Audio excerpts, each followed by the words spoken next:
เอามื้อนี้ก็ได้มาอีกกล่องละ CF อีกกล่องละกล่องเป็ดนี่จากพ่อค้ารอนี่ลองมาเบิ่ง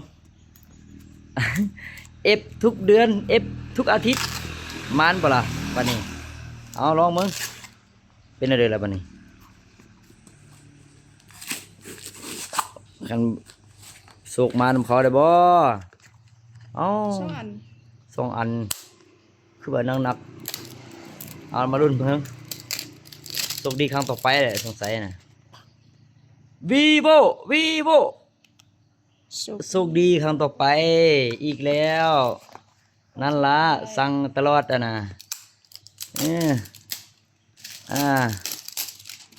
60 กล่องอันนี้แล้ว เป็นอะไรเด้อบัดนี้ มาเบิ่งสุกสุกดีครับ สุกดีครั้งต่อไปเปื้อ